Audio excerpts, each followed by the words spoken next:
안녕하십니까. 한국국방외교협회 중국센터장 조영규입니다. 먼저 오늘 한국 미래사회연구소에서 미래문화연구소에서 저희들 초청해 주셔서 감사드립니다, 회장님.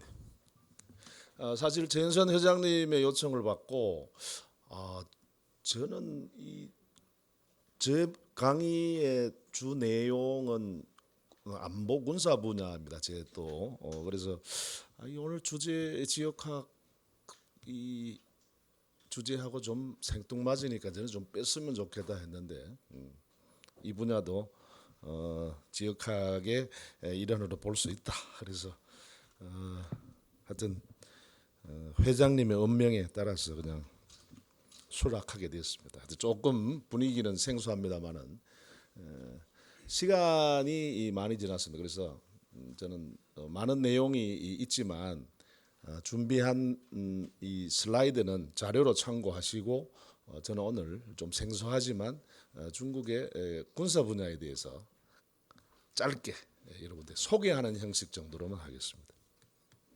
사실 오늘 준비한 내용은 이렇게 중국의 전략, 시진핑 시대의 중국군 개혁 그리고 한중 관계 성찰인데요. 다른 것들은 좀 빠르게 이렇게 넘어갔습니다. 이것은 저를 잠깐만 소개하겠습니다. 저는 1981년 육사를 들어간 이후로 39년간 직업군인으로 생활하고 2020년 3월에 육군 대령으로 전역을 했습니다. 대부분 군대 생활 3분의 1을 중국의 국방부에서 중국, 대만 그리고 몽골과의 그 군사 외교 및 국방 교류 협력 분야에서 일을 많이 했습니다.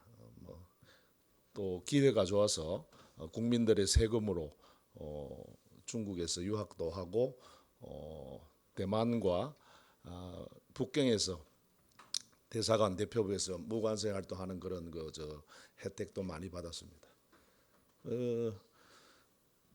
저를 오늘 좀 기억해 주십사 하는 의미에서 제 사진 밑에 누구시죠? 많이 좀 아주 많이 닮았죠. 그렇습니까? 그래서 저를 닮아대서로 기억해 주시면 좋겠습니다. 그래서 그리고 여러분들은 오늘 여기 생부를 보고 계십니다.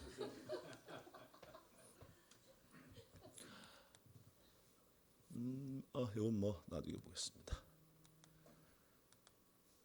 사실 중국의 국가 전략은 중국몽으로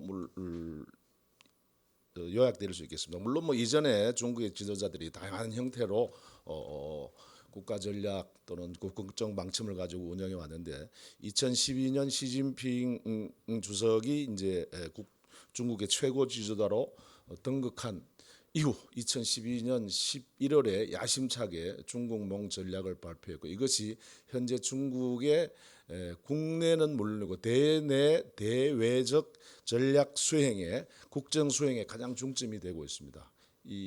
아시다시피 뭐 이것은 뭐 중화 민족의 위대한 부흥을 기치로 하고 있고 두 가지의 뚜렷한 타임 테이블과 목표를 가지고 있습니다.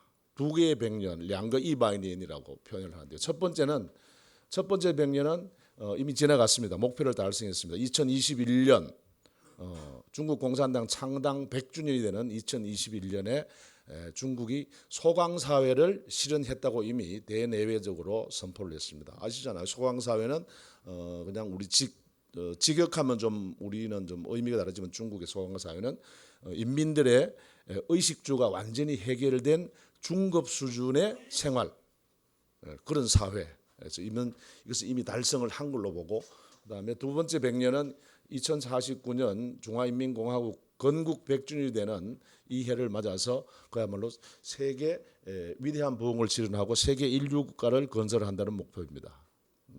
아시다시피 이 두 개의 목표를 향해서 중국은 지금 매진을 하고 있고 여기 숨겨진 또 하나의 또 중요한 그 포인트가 하나 있습니다. 즉 시진핑 주석은 이 중국몽을 발표하면서 강조한 것이 하나 있습니다. 바로 중국몽을 실현하기 위해서는 강력한 군대가 기반이 돼야 된다 하는 그런 의지를 설파를 했습니다. 그래서 그것을 중국 내부에서는 맨 하단에 있는 간군 건설을 내부적으로는 강군몽이라고 그렇게 표현을 하고 있습니다.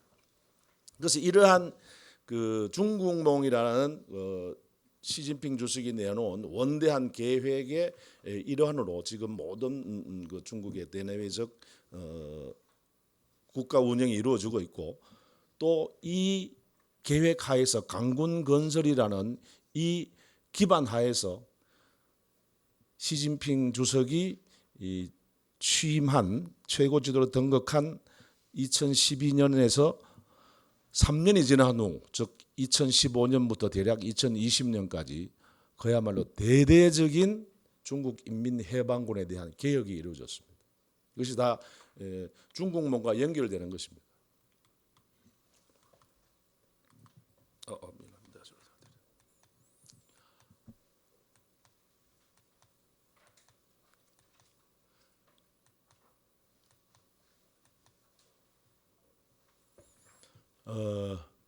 사실 중국 군대에 대해서 말씀을 드리면은 이 중국군 계획을 얘기한 중국 강군 건설을 얘기한 것은 시진핑 주석이 그의 그 아시다시피 부친께서 부총리, 그다음에 뭐 광동성 서기, 그다음에 우리로 말하면 국회 법사위원장, 이런 그 다양한 국가 지도자 그 직위를 수행하면서 사실 아버님이 하는 것을 곁에서 많이 봤단 말입니다. 본인도 군대 생활을 우리로 말하면은 중앙군사, 우리로 말하면 합참의장 정도 될까요? 중앙군사의 주석 판공실에서 근무하면서 군대를 경험했고요. 그리고 결정적인 것, 후진타오 주석 시절에 집권 2기에, 즉 2007년부터 2012년까지 중앙군사위원회 부주석으로 근무를 직책을 수행하면서 군대에 대해서 더욱 더 잘 이해하게 되었고, 동시에 불행하게도 중국군으로서 굉장히 불행하게도 그 당시에 있었던 그 같이 있었던 그 당시에는 부주석이 시진핑, 그 다음에 두 사람의 현역 상장이 있었습니다. 그 현역 상장이 제가 중국 군대를 말아먹은 두 사람입니다. 그래서 그 사람들의 부정부패와 군 내에서의 전횡을 보면서 2012년 최고 지도가 되고 그 3년간의 이 세력들을 정리한 기간이었습니다. 여러분 잘 아시다시피 그것이 이 민관 당정군의 전 영역에 걸쳐서 시행되었던 바로 부정부패 일소를 목적으로 해서 사실은 고관들, 또 특히 군내에 자신의 개혁의 장애물이 되는 이런 세력들을 제거했습니다. 물론 뭐 군사적으로 보면은 중국군이 좀 더 중국몽을 아까도 말씀드렸지만 중국몽 실현을 위한 군대, 강력한 기반을 마련하는 강력한 군대 건설, 이런 목적도 있었지만 사실은 이 군사적으로는 현대전에 맞는 연합 합동 작전을 수행할 수 있는 군대를 양성하고, 또 바로 제대로, 즉 두 사람에 의해서 좌지우지되었던 중국군을 바로 세우기 위한 그런, 또 내부적으로 그런 그 반대파를, 개혁의 장애 세력들을 없애는 그런 게 주 목적이었습니다. 그 대외적으로는 그 당시에 이미 가장 중요한 요인은 오바마 시절에 미국이 채택한 아태 재균형 전략 추진이 결정적으로 대외적인 그런 배경으로 우리가 고려를 할 수 있습니다. 이 군사 그 개혁이 주로 세 가지인데요. 세 가지 영역이 이루어졌는데 군대 갔다 오신 분들은 대부분 잘 아시겠지만, 우리 여성 연구자들 학자이면 좀 생소하시겠지만은, 첫 번째 원칙이 군위 관총이라는 거예요. 군위는 진외에는 중앙군사위원회의 약자인데요. 당연히 중앙군사위원회가 최고 군사기구니까 중앙군사위원회가 군사를 총괄하는 게 가장 당연한 얘기 아닙니까? 왜 이런 말이 이 원칙을 첫 번째 세우냐? 방금 제가 말씀드렸듯이 그 두 사람의 소위 말해서 곽배궁, 서재후라는 두 사람의 현역 부주석이 심지어는 자기의 직속 상관인 국가주석 그다음에 중앙군사위 주석을 완전히 배제시키고 중국 인민해방군을 말아먹은 겁니다. 부정부패, 매관매직 이런 것들이 아주 횡행했습니다. 솔직히 말씀드리면 호금도 주석이 이 집권했던 10년 동안은 호금도 주석은 군사 분야에 대해서는 아무런 실권이 없었습니다. 그 안에 내부 이런 걸 보면은 이렇게 중앙군사위 부주석 현역 두 사람이 호금도 보고 그렇게 얘기를 했답니다. 호금도 동지, 우리 군사 분야는 우리가 알아서 할 테니까 다른 거는 잘하세요. 신경 쓰지 마세요. 실제로 그렇게 이루어졌습니다. 그리고 이 두 사람이 또 아이러니컬하게도 이 두 사람이 시진핑이 최고 지도자가 된 이후에도 6개월 동안 불편한 동거를 했습니다. 2012년부터 2013년 3월까지. 시진핑이 이 사람들에 대해서 너무 개인적인 그런 것도 있지만 야 군대를 어떻게 이렇게 만들어 놨느냐라는 그런 소위 말해서 국정 운영을 책임진 사람으로서 있을 수 없는 또는 중국군 최고 통수권자로서 있을 수 없는 일이 벌어졌기 때문에 더욱더 철저하게 계획을 한 겁니다. 그래서 제가 어디서 이제 중국군에 대해서 강의를 할 때 늘 말씀드린 건데 시진핑의 2015년, 2020년간의 중국군 계획은 건대 국가가 형성된 이래 가장 큰 폭의, 가장 대규모의 군대 계획이라고 저는 그렇게 평가를 합니다. 그래서 이 그림만 보시면 명확하게 볼 수 있습니다. 사실 여기는 중국군의 최고 계급인 상장들이 4명이 여기 눌러붙어서 여기에 공룡과 같은 4개의 우리나라의 4개의 합참.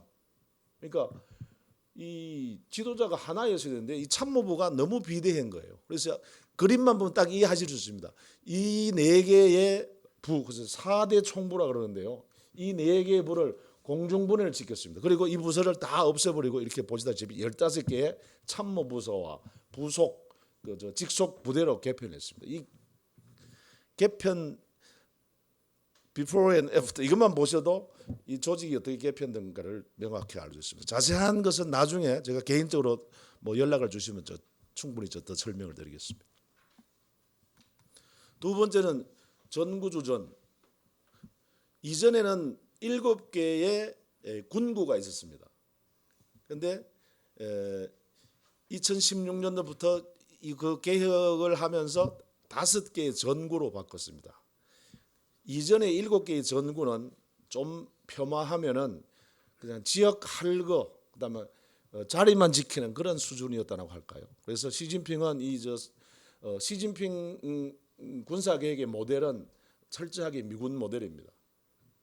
싸울 수 있는 군대를 만들자는 그런 차에서 그냥 지역 조금 더 얘기한다면 군벌처럼 지역만 점령하고 실질적인 그 군사 작전 능력이 떨어지는 그런 구조에서 각 5개의 전구를 만들면서 분명한 각 전구마다의 전략 목표와 전략 임무를 주면서 5개의 전구로 개편을 하고 여기에 군단급 18개 집단군을 13개로 줄이면서 슬림화시켰습니다. 30만 명을 감군시켰습니다.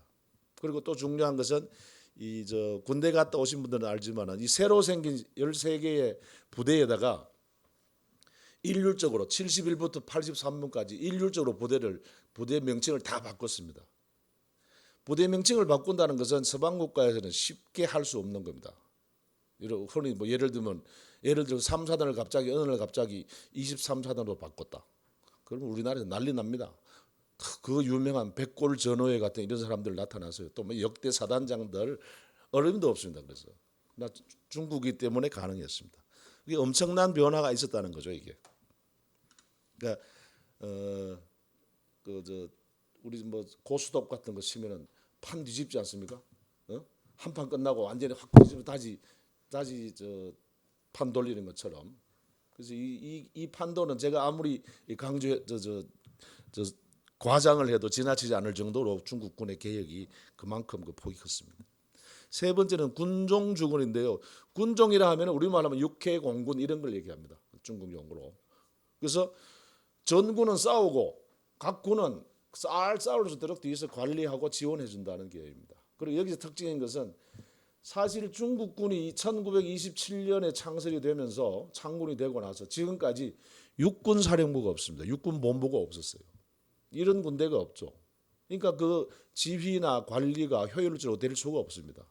그 육군 사령부 역할을 누가 했느냐? 아까 나왔던 4대 총부에서 참모부에서 지휘를 했습니다. 이게 그런 어떻게 보면은 더 나쁘게 말하면 주먹구구식으로 운영했다고 볼 수도 있는데요. 그래서 이 육군 사령부를 창설하고 또 중요한 것, 현대 전쟁에서는 정보 전쟁이라고도 할 수 있고요. 정보가 가장 중요한 요소인데 전략 지원 부대라는 이 포인트가 굉장히 중요합니다. 중국의 정보는 물론이고 사이버, 그다음에 우주 영역까지 모두 포괄하는 전략 지원 부대를 창설했는데 이것이 중국군 개혁의 어떤 제일 중요한 포인트 중에 하나라고 합니다. 아직도 서방에서는 이 군대를 아직도 전략 지원 부대를 Mysterious Unit이라고 그렇게 아주 신비의 부대, 아직 노출이 잘 안 됩니다. 거의 모릅니다. 그래서 이런 것들은 저도 좀 더 연구를 하고 있는데 이렇게 세 가지 분야에서 굉장한 그 폭의 대대적인 계획을 진행을 해서 그야말로 이제 중국이 군이 이전에 어떤 그 낙후된 또는 또 이런 게 있습니다. 중국 우리 군대 갔다 온 사람 알지만요. 중국 군 사병이나 하사관이나 장교들은 한 부대에 가면은 이동을 하지 않습니다. 거의 군 생활 마칠 때까지 거의 한 부대에서만 고착이 됩니다. 그러다 보니까 그 약한 게 인접 부대와의 교류라든가 합동 협동 작전 이런 것들이 많이 불비했고요. 그래서 그런 것들을 시진핑 주석이 다 그런 거를 다 고려를 해서 여러 가지 목적을 가지고 이렇게 완전히 군대를 이제 좀 제대로 만들었다고 저는 그렇게 군사적으로 평가를 합니다. 이를 통해서 시진핑은 중국몽 추진을 위한 강력한 군사력 기반을 확충하게 되었고 또 나름대로 현대전에 맞는 그런 군대로 또 서방 군대를 롤 모델로 하는 그런 현대화군으로 바꿨다는 데 의의가 있겠습니다. 이거는 뭐 제가 군사적인 측면에서 하나 잠깐 언급하고 싶은데요. 왼쪽이 이제 아까 말씀드렸듯이 7대 군구였을 때의 심양군구입니다. 즉 한반도 작전을 담당하는 유사시에 그 심양군구가 저런 지역을 저 빨간 부분이었는데요. 오른쪽 지도에 보면은 5대 전구로 바꾼 이후로 북부 전구로 바뀌었습니다. 북부 전구가 이렇게 지역이 저렇게 책임 지역을 가지고 있습니다. 가장 주목할 부분이 이 산동반도를 생뚱맞게 사실은 굉장한 전략적 의미가 있는데요. 이 부분을 북부 정부에 이격돼 있는데도 불구하고 포함시켰는데 이것은 여러 가지 군사적인 면이 있는데 중국의 공식적인 어떤 그런 이 전구 책임 지역을 바꾼 것은 중국의 공식 입장은 이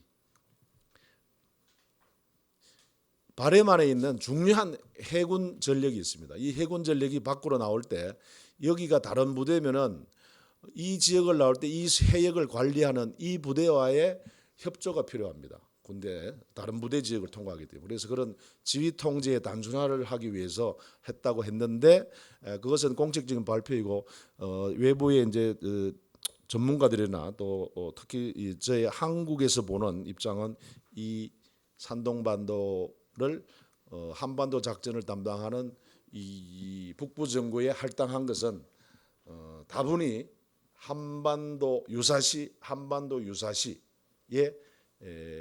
작전 내지는 대응과 관계 있습니다. 이것은 이 문제도 관심 있으신 분들은 나중에 더 진짜하고 개인적으로도 토의를 하기를 원합니다. 그리고 이거는 군사 분야를 마치겠고 그다음에 저도 한중 관계를 나름대로 중국 관계를 연구하면서 늘 있었던 가지고 있었던 어떤 아쉬운 생각들. 그래서 우리가 이런 중국의 역할론에 대한 환상 또는 강박관념 또는 이런 세 가지 프레임에 우리가 너무 갇혀 있지 않았나. 즉 통일 문제, 네, 비핵화 문제, 그리고 무역 문제. 시간상 일일이 생각하지 않겠지만 우리가 너무 여기에 보수든 진보든 역대 또는 좌든 우든 우리가 이 세 가지의 프레임에 너무 갇혀 있지 않았느냐. 그래서 이제 그런 것들을 조금 타파하고자 하는 노력들이 지금 벌어져 있고 또 어떻게 보면 또 다른 부정적인 측면에서 본다면은 물론 사드 사태가 결정적인 계기를 제공했지만 그런 한중 관계 지금이 수교 31년째를 맞는 현 시점에도 거의 나락에 빠져 있다고 그렇게 평가할 수 있는데 어쨌든 우리는 한중 관계의 면에서 이런 차후의 관계 회복 및 관계 개선을 위해서라도 우리는 이런 세 가지 프레임, 이런 고정관념을 과감히 좀 넘어서는 그런 정책을 발견해야 되겠다. 물론 여기 계신 전문가분들 또 당장의 우리 정부의 정책 부서들 또 우리 위정자들이 지혜롭게 풀어해 나가야 할 문제겠지만 하여튼 이런 문제에 대해서 우리가 좀 생각을 좀 해봐야 되겠습니다. 그리고 또 강의를 마치면서 지금 아까도 먼저 발표하신 여러 선생님들의 의견을 보시다시피 한중 관계가 지금 굉장히 어려운 상황인데 그게 가장 큰 문제는 양국 국민들이 가지고 있는 상대국에 대한 혐한 정서, 반중 감정 이게 너무 골이 깊어졌는데 이것을 우리 한중 관계가 이상적으로 회복이 되고 또 개선되고 더 발전시켜 나가려면은 저는 그런 중국의 한국에 대한 혐한 감정, 우리가 중국 가지고 있는 반중서, 아까도 여론조사 그런 도표들을 보셨지만은 그런 것들을 우선적으로 개선해야 되고 그런 양국 정서를 해결하기 위해서 정부 차원은 물론 비정부 차원도 우리 민간 차원, 전문가 차원에서도 우선 그런 성으로에 대한 의식 개혁, 또 의식 개선 이런 것들을 하는 노력들이 반드시 수반돼야 된다고 생각합니다. 두서없이 말씀드렸고 자세한 내용 혹시 있으면 나중에 제 자료 맨 끝 페이지에 제 연락처 있으니까 원고 있는 내용에 관심 있고 질문하실 분들은 그때 제가 성심성의껏 대답드리겠습니다. 두서없이 말씀드렸습니다. 감사합니다.